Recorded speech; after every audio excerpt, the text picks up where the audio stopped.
Seorang penipu tampan, seorang wanita misterius, dan sebuah rencana yang tampaknya sempurna. Namun, di dunia penuh tipu daya, tak ada yang benar-benar berjalan sesuai harapan. Inilah kisah dari film Fallout tahun 2025, di mana cinta dan pengkhianatan berjalan beriringan.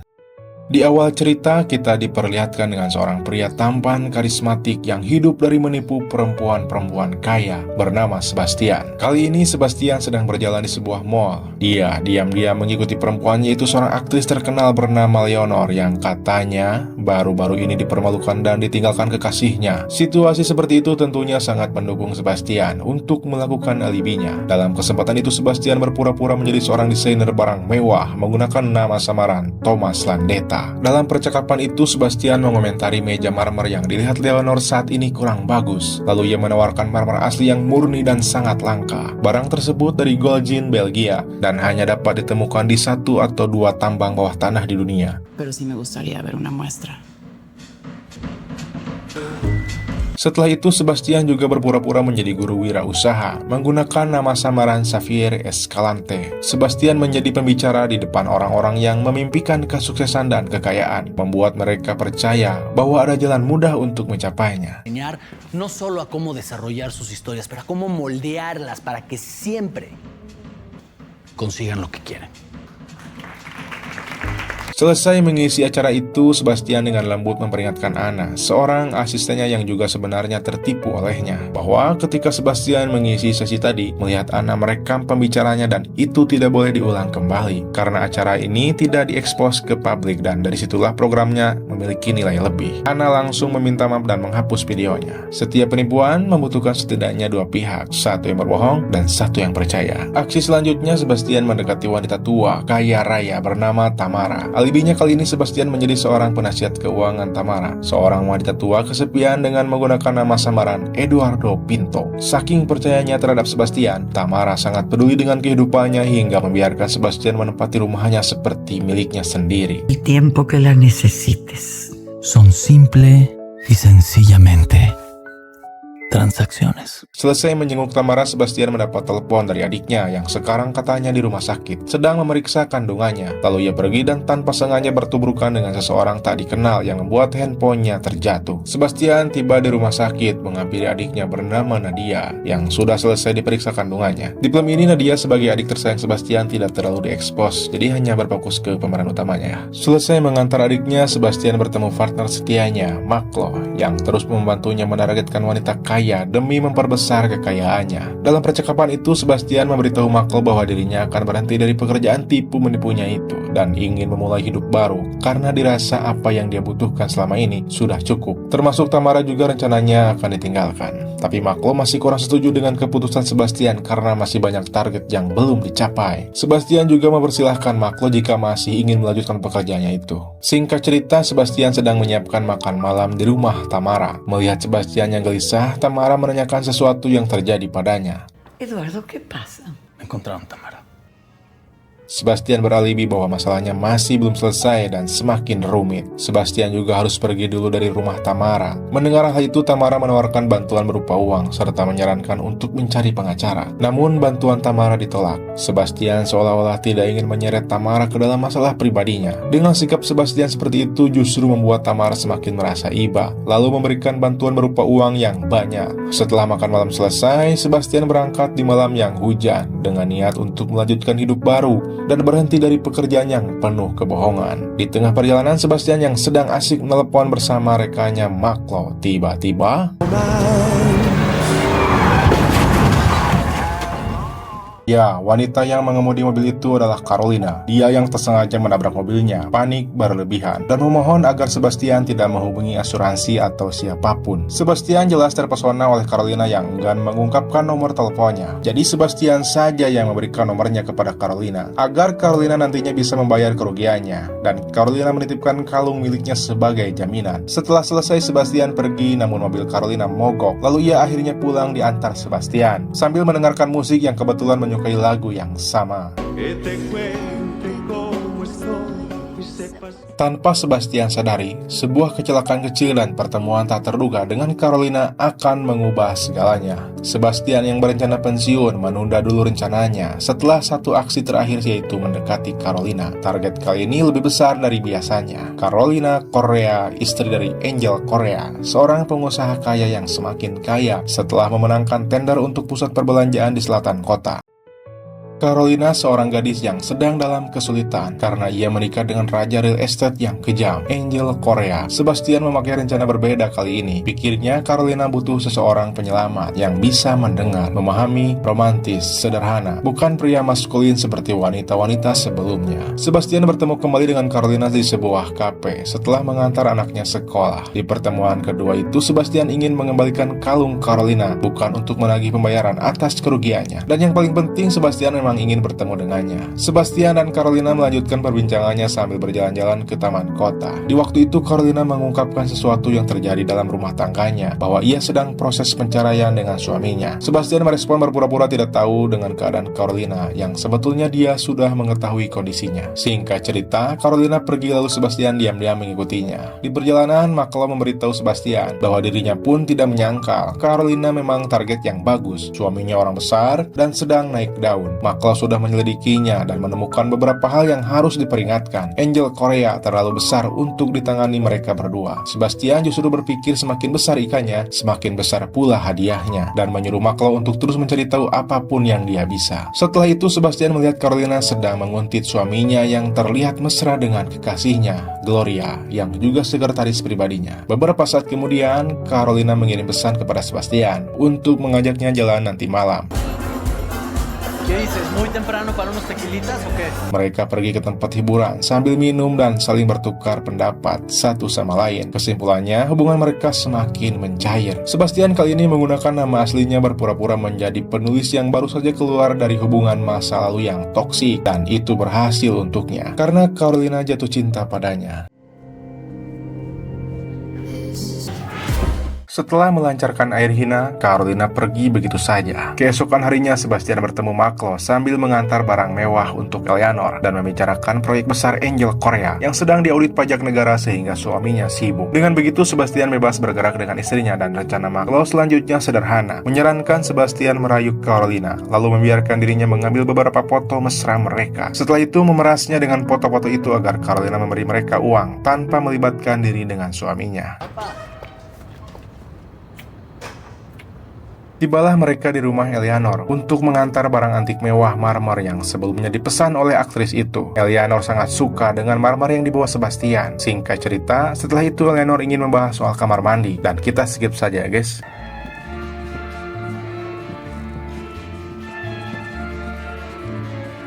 Selanjutnya, Sebastian bertemu kembali dengan Carolina sambil berdansa. Dan ketika sedang bercinta, tanpa sengaja Sebastian dikagetkan dengan melihat bekas luka lebam di punggung Carolina, yang pastinya itu kekerasan yang dilakukan suaminya. Sebastian menyarankan Carolina untuk meninggalkan suaminya itu, namun Carolina masih belum bisa karena dia mengancam akan mengambil putrinya, Julia, sehingga ia tidak bisa meninggalkan pernikahannya. Bahkan, tidak ada yang menjadi miliknya, termasuk rumah, rekening, kendaraan, semuanya milik suaminya, dan Carolina membiarkannya demi anaknya yang sangat penting baginya. Sebastian menemukan jalan buntu. Carolina tidak memiliki harta atas namanya sendiri. Semua pengeluarannya diawasi dan dia tidak bisa mengakses rekening manapun. Sepenuhnya bergantung pada suaminya. Di samping itu, Sebastian juga tidak ingin menargetkannya lagi karena ia memang peduli dan menyukai Carolina. Maka dari itu, Sebastian memberitahu Maklo untuk merubah arah rencananya, yaitu mengejar suaminya. Maklo belum yakin dengan rencananya itu karena belum banyak data yang didapat terkait Angel Correa. Setelah itu, Sebastian berusaha mencari tahu semua tentang Angel Correa, dari mulai bisnis proyeknya, orang-orang yang ada di dekatnya, diantaranya Gloria, sekretaris sekaligus selingkuhannya, dan Ricardo Guiterres, pengawal pribadinya. Sebastian juga melihat Sylvia Linares, lalu memerintahkan Maklo untuk menyelidiki secara menyeluruh dan segera memberitahukan hasilnya. Dalam penyelidikannya itu, Sebastian menemukan celah bahwa Angel Correa menghadapi kesulitan untuk memenangkan tender proyek yang sedang dihadapinya saat ini. Bahkan, dia ditolak rekannya yang diajak kerjasama karena mungkin rekannya tahu bahwa Angel Correa pengusaha kaya yang licik. Se me hace que vas a tener que seguir volteando piedras, compadre. Porque cuando me quiera chingar otra vez, lo pienses dos veces. Singkat cerita, Carolina mengundang Sebastian ke rumahnya untuk melihat dapurnya yang beralasan pada saat itu suaminya sedang bepergian cukup lama dan CCTV di rumahnya sudah dimatikan serta stafnya juga libur pada hari itu.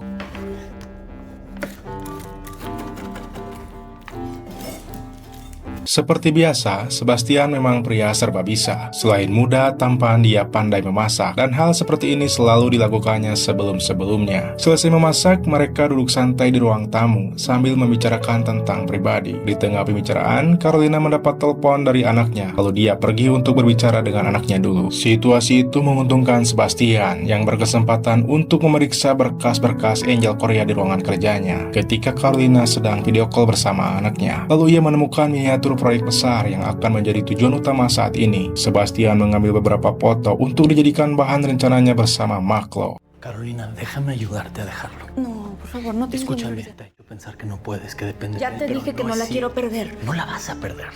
Di malam itu, Sebastian mengungkapkan rencananya ingin membantu Carolina untuk lepas dari jeratan suaminya, yang dimana Carolina enggan melakukan itu karena ia takut terhadap suaminya. Yang dirasa Sebastian belum tahu kekejaman aslinya seperti apa. Tapi Sebastian meyakinkan Carolina bahwa dirinya pun lebih tahu tentang suaminya. Ia mengetahui apa yang diinginkan suaminya saat ini. Bahkan, Sebastian tahu apa yang dia butuhkan untuk mewujudkannya. Dan Sebastian juga tahu cara untuk menyurutkannya agar bisa merebut kembali apa yang menjadi milik Carolina tanpa harus kehilangan Julia. Mendengar hal itu tentunya membuat Carolina penasaran siapa sebenarnya Sebastian ini. Ya sé lo que estás pensando.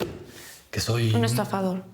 y un hijo de la chingada. Akhirnya, Sebastian mengungkapkan sedikit tentang dirinya yang sebenarnya kepada Carolina, yang memberinya kepercayaan diri untuk melanjutkan rencananya. Carolina tahu bahwa Sebastian selama ini menjadi seorang penipu, namun Sebastian sadar bahwa dalam hidup ini kalau tak menipu, kita tidak akan ditipu.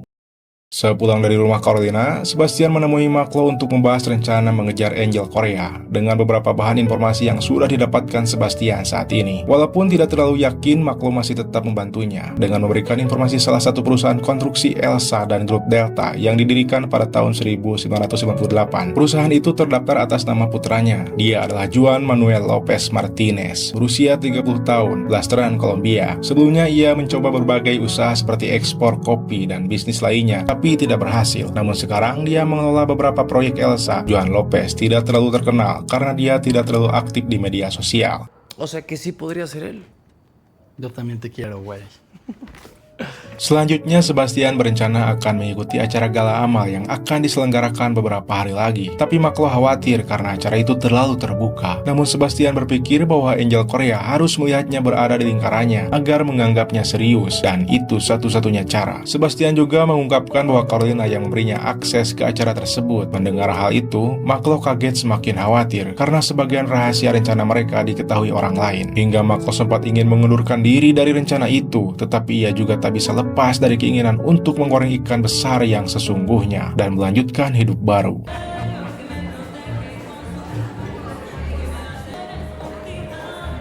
Meskipun rencana awalnya adalah menggunakan alias baru yaitu pengusaha kopi Kolombia Juan Lopez, Sebastian terpaksa mengubahnya kembali menjadi Thomas Landeta di saat-saat terakhir karena aktris Leonor hadir di acara amal tersebut. Lalu ia diam-diam duduk di samping Sylvia sekaligus mencari informasi terkait rencana Angel Korea. Dengan berpura-pura sebagai seorang arsitek yang memiliki perusahaan desain interior, sering terlibat dengan proyek-proyek besar, dan Sylvia juga memberitahu pekerjaannya sebagai wakil menteri perumahan dan pembangunan kota. Semakin lama, semakin akrab obrolan mereka dan Sebastian menunjuk satu persatu orang penting di sana agar Sylvia tanpa sadar memberitahu informasi tentang mereka hingga tibalah menunjuk Angel Korea. Camarena levantará su proyecto 50-50. Fíjate que por eso, mira, es que trae cara de culo porque le caga compartir. Pada kesempatan itu, Sylvia mengajak Sebastian menyapa Angel Korea untuk pertama kalinya di acara itu. Lalu mengenalkannya Sebastian yang menjadi Thomas Landeta, seorang arsitek dan desainer. Belum sempat ngobrol, beberapa saat kemudian rekan Angel mengajaknya untuk merokok di halaman. Hal itu tidak menghentikan Sebastian untuk memulai percakapan dengan Angel. Ketika Angel Korea di toilet, Sebastian mengikutinya dan langsung berbicara memperingatkan Angel terkait rekan-rekannya Salomon, Parcos, Ruiz. Kelompok lama itu ingin melihatnya gagal, bukan karena mereka tidak melihat nilai proyeknya, hanya saja mereka tidak akan senang jika Angel menjadi salah satu dari mereka. Su empresa familiar está limpia y podemos realizar la compra del inmueble sin problema. Tú quédate con el 100% de las acciones. Solo danos el contrato de construcción. Selesai acara gala amal, Sebastian sedang santai di apartemennya. Tiba-tiba ada seseorang mengetuk pintunya. Ternyata Carolina. Entah apa yang dirasa, intinya dia menangis ketakutan karena suaminya yang selalu bertindak kejam itu. No, no es tu culpa. Mucho miedo, por favor, ayúdame. Por favor, ayúdame. Tidak lama kemudian, Maklo datang menemui mereka, lalu memberikan senjata api untuk Carolina yang beralasan tidak akan digunakannya, hanya untuk berjaga-jaga saja. Ya, walau demikian, Maklo terpaksa melakukan itu. Setelah Carolina pulang, Maklo marah kepada Sebastian yang sudah buta akan cintanya, sehingga bertingkah melampaui batas.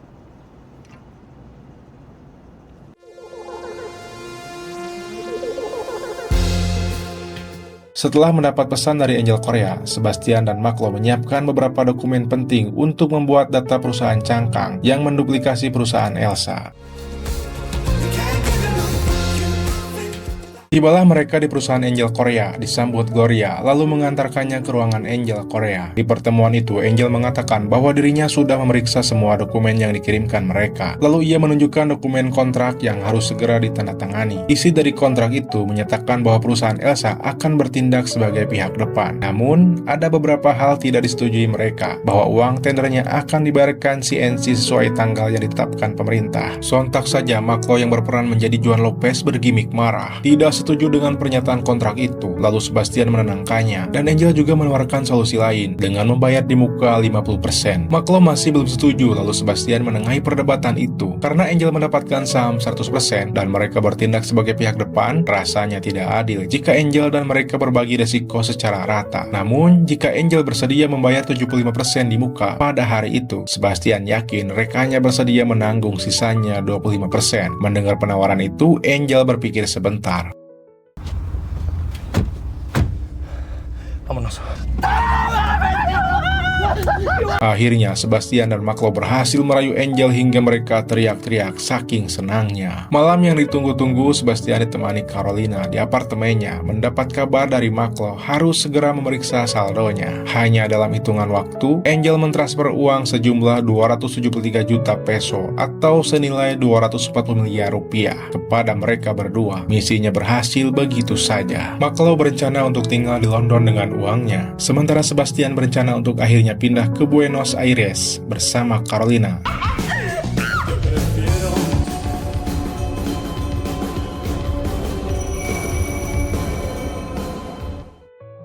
Di hari Sebastian seharusnya memulai hidup baru yang sudah direncanakan bersama Carolina. Ia terbangun dalam keadaan mabuk berat. Lalu Sebastian melihat sesuatu, menyadari dirinya sudah dibius oleh cinta sejatinya tadi malam. Kemudian ia memeriksa saldo rekeningnya, dan benar saja, saldo di rekeningnya pun sudah hilang. Tiba-tiba datang Nadia ke apartemen Sebastian sambil bertanya-tanya apa yang sebenarnya terjadi. Lalu Nadia memberitahu Sebastian ada unggahan Anna yang menceritakan aksi penipuannya. Sebastian yang panik ditanya terus oleh adiknya, namun tidak bisa menjawab dengan baik. Lalu mengajak adiknya itu untuk segera bergegas pergi meninggalkan apartemennya. Ketika sampai di depan lift, tiba-tiba dikejutkan adanya pengawal Angel Korea. Sebastian pun langsung memukulnya dan lari bersama adiknya. Setelah itu, Sebastian menyuruh adiknya untuk segera pergi mengambil mobilnya dan menunggu di lobi.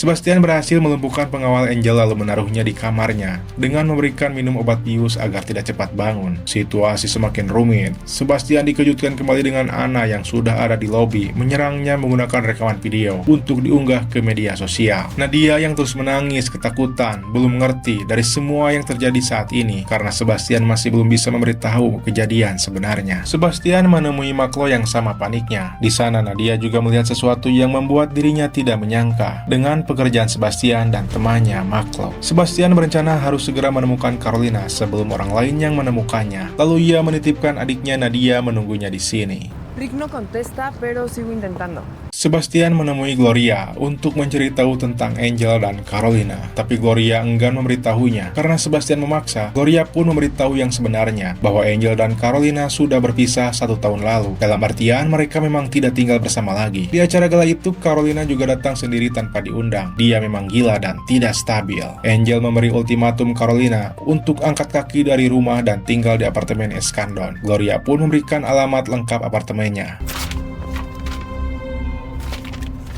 Setelah mendapatkan informasi tersebut, Sebastian mendatangi apartemen Carolina yang sebenarnya. Kemudian memeriksa laptopnya di sana. Ia menemukan data penting terkait psikis Carolina. Ternyata dirinya mengalami gangguan mental, dan karena membahayakan nyawa putrinya, Angel mengambil hak asuh anaknya. Setelah mengetahui data tersebut, Sebastian menduga uang yang dibawa Carolina dipakai untuk bernegosiasi. Setelah itu ia menghubungi Maklo, namun tidak ada jawaban. Lalu ia melihat buku di sampingnya yang di dalamnya tersimpan foto Carolina bersama Tamara, wanita yang pernah ditipu sebelumnya. Di waktu yang bersamaan, Sebastian mendapatkan pesan dari HP Gloria yang ia curi. Dalam pesan itu, Angel menanyakan lokasi Gloria dan memberi kabar bahwa Angel sudah menemukan seseorang yang dia cari. Lokasi tersebut tepat di apartemen Maklo. Lalu Sebastian lari segera pergi ke apartemennya. Sesampainya di sana, Sebastian melihat pintu apartemennya sudah rusak terbuka. Lalu ia tidak menyangka ternyata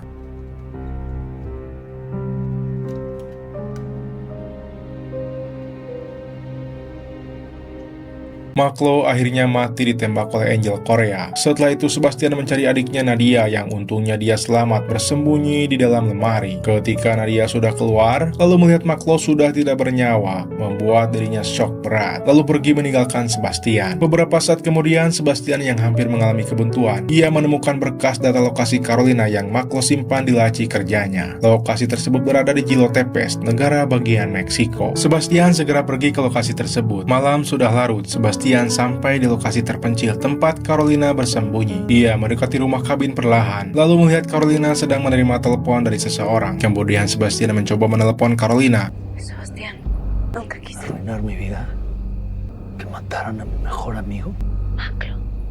Dalam percakapan itu Sebastian mengatakan, selain dirinya sudah menghancurkan hidupnya, Carolina juga membunuh sahabatnya Maklo. Namun Carolina menyangkalnya bahwa bukan dirinya yang membunuhnya. Lalu Sebastian sudah mengetahui semua tentangnya, termasuk soal perceraiannya, kekerasan psikologisnya, dan finansialnya. Sebastian menyadari bahwa dirinya selama ini bukan diseret Carolina, tapi memang Carolina memilihnya. Dimulai dari ketika Sebastian pulang menjenguk Tamara, yang berpapasan tak sengaja hingga menjatuhkan HP-nya. Carolina sudah tahu dirinya sejak lama. Carolina juga tahu apa yang bisa dilakukan Sebastian. Ditambah Sebastian sudah pernah menipu orang yang dia cintai. Yang betapa mudahnya Sebastian mendapatkan keinginannya dari Tamara. Ketika malam itu, Carolina melihat sebuah peluang menabrakkan mobilnya agar bisa memulai perkenalan yang dramatis terhadap Sebastian. Setelah itu, Sebastian masuk ke rumah kabin Carolina. Yang tidak disangka, Sebastian bisa menemukan dirinya malam itu. Sebastian meminta bagian uangnya, sambil mengancam akan memberitahu Angel bahwa dirinya dan Carolina sudah bersekongkol, yang nantinya mereka berdua akan kalah. Dime que no fue real y no vuelves a saber de mí en tu puta vida. Dan tanpa dipungkiri, Sebastian memang benar mencintai Carolina dan cintanya itu nyata. Singkat cerita, tiba-tiba ada mobil datang di depan halaman rumahnya. Carolina sudah menduga bahwa itu adalah Angel, lalu ia segera menyuruh Sebastian pergi untuk bersembunyi karena ditakutkan Angel membunuh Sebastian. Sebastian tetap tinggal di rumah kabin itu sambil mengawasi Carolina dan Angel. Setelah terdengar mereka bertengkar, Sebastian memaksakan diri menemui mereka berdua yang memicu amarah Angel karena sudah menipu dirinya. Angel juga menyangka Sebastian dan Carolina bersekongkol. Di situ Sebastian mencoba menenangkan Angel yang sudah sangat marah dan ingin menembaknya. Setelah menembak kaki Sebastian, Angel ingin menembak Carolina juga. Tapi akhirnya Sebastian menembak Angel untuk menyelamatkan Carolina. Tapi setelah ini rencana besar Carolina terungkap. Dia menangis melihat kekacauan ini, lalu tiba-tiba ia menelepon polisi, mengatakan bahwa dirinya membutuhkan bantuan karena ada seorang pria membunuh suaminya di lokasi tersebut. Mendengar hal itu, Sebastian semakin tidak menyangka dan menyadari kembali bahwa kejadian ini memang keinginan Carolina untuk menyingkirkan Angel dari hidupnya dengan bersih.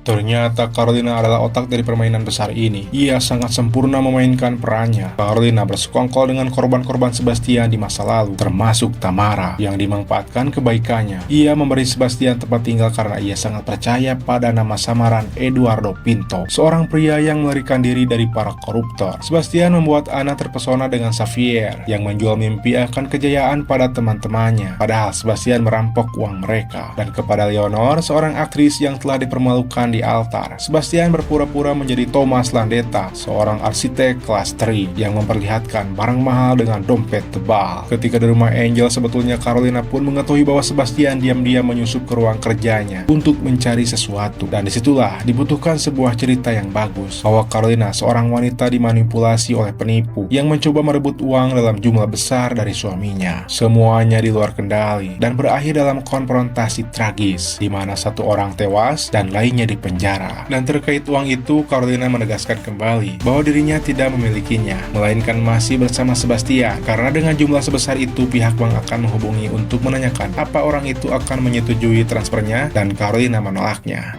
Solo quiero que sepas una cosa. Para mí sí fue real.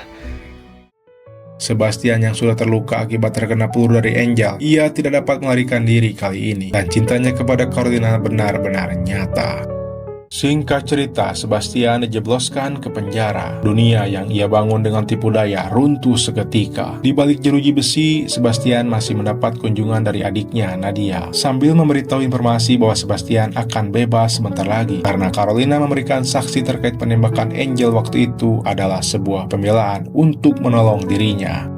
2 tahun kemudian, Anna, salah satu korban penipuan Sebastian di masa lalu, menerbitkan sebuah buku berjudul Profil Seorang Penipu. Cerita Sebastian kini abadi sebagai kisah tragis seorang pria yang terjebak dalam tipu daya. Dan di akhir cerita, Carolina terlihat mengambil kembali sebuah kalung, simbol rahasia hubungan mereka, seolah-olah memberi tanda bahwa kisah ini belum benar-benar berakhir. Apa yang kita tanam, itu juga yang akan kita tuai. Tanamlah kebaikan, maka kebaikanlah yang akan kembali. Terima kasih untuk semua yang sudah menonton. Jika dalam pembawaan narasi ada informasi yang kurang tepat atau kalimat yang kurang berkenan, mohon maaf yang sebesar-besarnya. Sampai jumpa di cerita berikutnya. Dan ingat, jangan pernah tertipu oleh kilau yang hanya terlihat indah di permukaan.